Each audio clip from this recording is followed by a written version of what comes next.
Hello, I am Chef Dan, your culinary expert. I'm going to make some tomato soup using my Vitamix. This is going to be a vegan recipe. Not that I'm married to that, but I do have a penchant for vegan stuff once in a while. And I used to be a vegan. That's when I weighed a lot less than I do now. Okay, so here's what we're going to do. I found this recipe on a website, and I'll link to the original recipe. I've altered it a little bit. So here's what we got. The Vitamix is an amazing blender. If you're watching this, you probably have one and you know that. So I've got 2 cans of diced tomatoes. One is just a regular 28-ounce can. One is a 15-ounce, roughly 15.5-ounce, the small can. And this one's the flavored kind. This has basil, oregano, and garlic. So that's the soft stuff. The hard stuff here, which is all going to be pureed. This is a, looks like, I guess, some cauliflower and little red pepper, but that's by accident. The recipe calls for a carrot and a stalk of celery. So instead of that, because you can't just buy a carrot, you can't buy one stalk of celery. So I just hit the salad bar at Martin's, which is like a giant, same company, grocery store. This is about 0.6 pounds, so what, 9.5 ounces, something like that combined. And then I've got 2 cloves of garlic, half an onion. This is a small, just regular yellow onion. And then I got some basil. I do a lot of pizza, so I always have basil plants, so I just pulled some leaves off here, but the recipe calls for dried basil. And then this is like 6 minutes we're going to do with the Vitamix. And then at the end, you're going to take the almond milk. You could use regular milk if you wish. And we're going to put this in for like 30 seconds just to make sure it's hot. So what I'm going to do is I'm going to go ahead, I'm going to get my Vitamix thingy here. Let's go ahead and put the harder stuff in the bottom. I don't know where you're supposed to put it. I don't think it matters because this is nothing here is super. I may be doing this in reverse order. And then let's put the big can of diced tomatoes.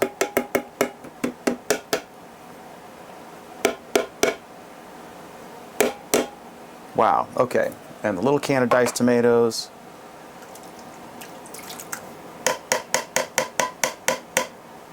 There we go. And let's put our basil in there. It smells like pizza. Ironic. And our celery and carrot mixture.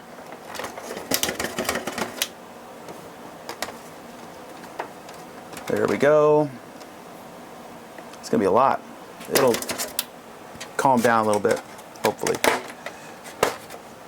Alright, now I'm going to use my phone as a countdown clock. My friend Craig Shipp taught me this. It's pretty useful for that. So we're going to bring this here. I don't know if you'll be able to see it. I may have to redo this, but we're going to go 6 minutes. There we go.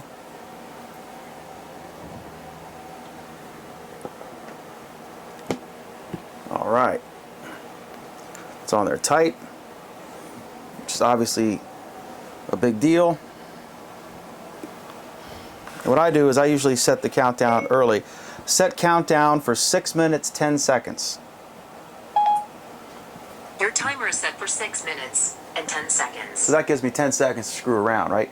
So let's go ahead and hit it on. Hold it down a little bit in the beginning. This sucker's going to get really loud. And then we'll turn it up. It says turn it up slowly, but I don't know if it makes a difference.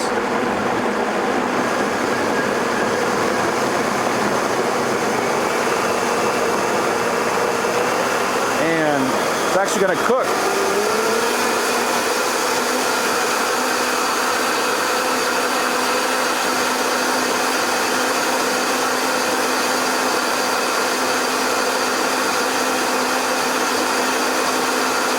There we go. I'll see you in 6 minutes.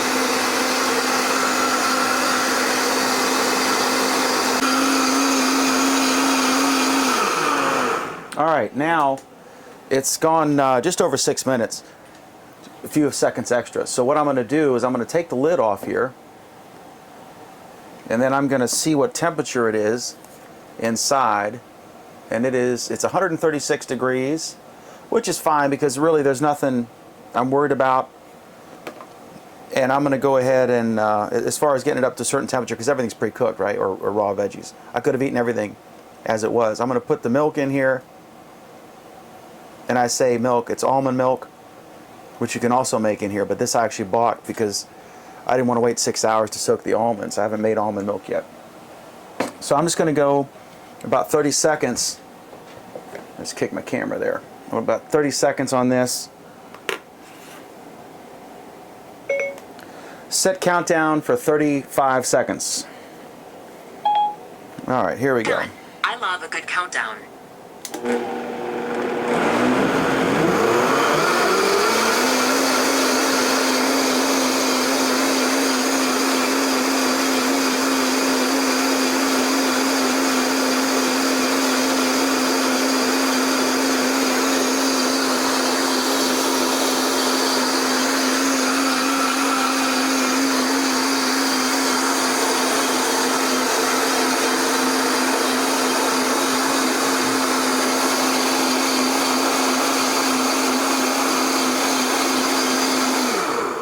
All right.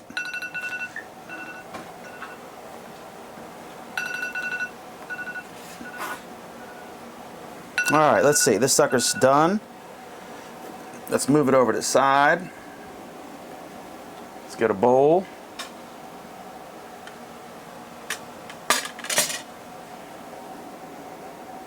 Let's try this out here. One trick, it's a little foamy at the top. So one thing that I often do, some people like that. So one thing you can do is just pulse it a little bit on low, just briefly for a moment, and it can get rid of some of the foam.